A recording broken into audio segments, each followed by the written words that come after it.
Hello my friends and welcome. First off, I want to quickly go over a letter that was read during the Japan Media Arts Festival regarding Elden Ring. Secondly, I have a Miyazaki interview to share with you guys. As many of you are likely aware, folks believe there'll be a new trailer at the upcoming Game Awards on December 10th. We'll have to wait and see. As always, let's jump right into it.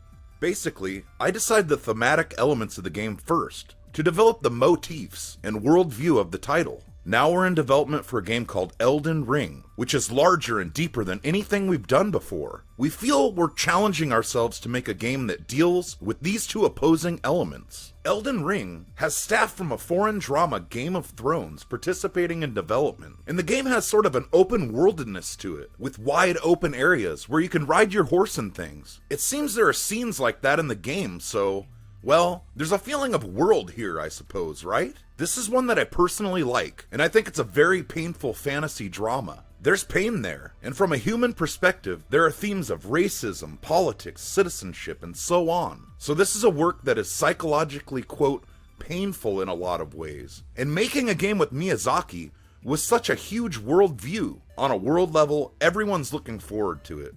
The actions of the characters really make you think, yeah, humans are like that. It's just tremendous. And when you have history and myth from a human perspective, you can make a very grand story out of that. I don't want to say too much, but I'm certainly excited. Well, not a lot to go on, but it's always good to hear some information from the source, especially a game that has essentially gone dark for the last year. Moving on, I have an interview courtesy of Reddit. Link to the original interview in the description below. Miyazaki. The central theme of Dark Souls is fire. Fire represents life and death. Why did you choose fire as a symbol of the game? There are two reasons for this. We didn't use light as a symbol of the game because light gives off an absolute kind of vibe. It represents strong and unwavering positive imagery. Fire, compared to light, gives people an unreal and wavering impression. Fire also represents dual properties like hot and cold, light and dark, and life and death. The uncertainty of fire is more suited to the world of Dark Souls in my mind. Previously, the protagonist was called Undead. In Dark Souls 3, he or she is called Unkindled. What is the difference between the two? Dark Souls 1 protagonist is undead. Its story is about linking the fire, but Dark Souls 3 depicts the undeads who didn't succeed in linking the fire and becoming cinder, but failed and burned to nothing. Unkindled is born out of their remaining ashes. Unkindled exists to inherit the past and to put an end to this cumulative tale. Dark Souls is known for its difficulty. How did you balance the game so players can feel the high difficulty but won't give up because of it? When I balance games, I always emphasize on fairness over difficulty. I will not punish the player for no reason. For example, when I'm placing enemies, I will not put a lot of enemies on a dead-end road to overwhelm the player. I would put them in a blind spot to ambush the players who aren't careful. So players would feel, oh, it's my fault I died here, but I can do this if I try again. Let players learn from their mistakes, overcome obstacles, and feel the sense of accomplishment. People feel in Dark Souls 3 the difficulty of boss battles was toned down a bit. Was the difficulty adjusted this time around? Indeed.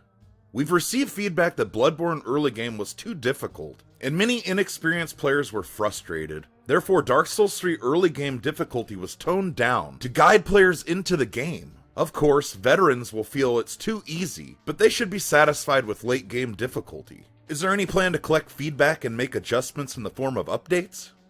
Of course, we are always balancing the game. In fact, we have several updates out already. But game balancing is very difficult, and we often receive harsh feedback from the players. But we will keep listening and make adjustments as needed. The latest update will be out in a few weeks. Many story elements in Dark Souls 3 directly relate to the first game. Did you envision there would be sequels when you were first designing Dark Souls? Actually, one of my hobbies is to design settings and lore. When I was making the first game, I already had the whole picture in my mind. The entire design is pretty big and it took 3 games to fit everything in. Honestly, I didn't know we could go all the way to the 3rd game. I know you said there won't be any sequels and Dark Souls 3 marks the end of the series, but is this world really coming to an end? Is there a chance we would see some kind of DLC or spin-offs or tie-in novels set in this world? Dark Souls 3 will have several DLCs, like previous games. but there's absolutely no plans right now for any sequels, spin-offs, or tie-ins. But I can't say for certain the possibility is 0%. For example, if a From Software developer came to me 5 years from now and begged, please let me make another Dark Souls, then I will not rule out the possibility to let my subordinates start a new project. What is certain for now? To me personally, Dark Souls is over. So rather than make another sequel, I think it's time we take a step in a new direction. Development of a new IP has already begun. In the industry, a popular serialized IP will always have many sequels to keep the momentum going. What made you decide to stop this popular franchise? I don't think sequels are a bad thing. There are examples of a sequel becoming a great game by building on experiences gained from previous games. To have a popular franchise is a great thing. On the other hand, at what point do you stop a series? How do you do it? It's not an easy decision to make. But for us, rather than making sequels, we, From Software, want to make new things and challenge the unknown. At the moment, it's too early to tell if what we are doing is right. Maybe the result will reveal itself in 5 or 10 years from now. Okay, so what about an Armored Core sequel? Personally, I want to do it. After all, I was involved in 3 games in the series. Armored Core is one of the pillars of From Software's lineup, but I can't reveal anything at the moment. Soul series is over for now. What kind of experience has this journey been for you?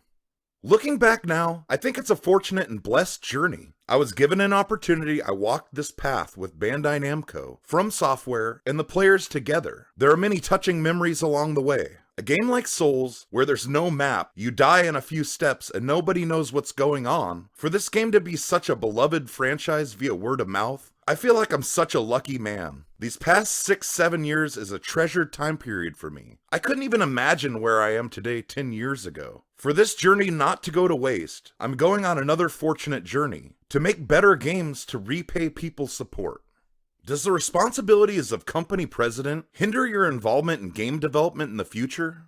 I can guarantee I will stay as game director for at least another 5 years. To be honest, I entered the game industry not because I want to be president, but because I like to make games. I find making games way more fun. If I'm not allowed to make games, then I'd rather not be president. Of course, as president, I make necessary decisions and judgment. It might be cliche, but From Software is a great company because Bandai Namco and Sony and our parent company are very good to us. I can just focus on making games and let other people handle president affairs. I really appreciate everyone's forgiveness for letting me do this. What's your definition of game? What does game mean to you?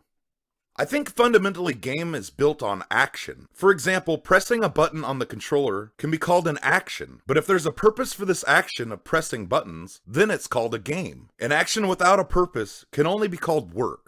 Action with purpose brings possibilities. I think games should let players discover possibilities and feel a sense of accomplishment. This kind of experience can only be achieved with games. That is why I'm so enthralled by making games and often lose myself in it. That's it for today. Everyone keep your fingers crossed for Elden Ring coming up at the Game Awards, and I'll see you in the next video. Have fun and stay safe, my friends.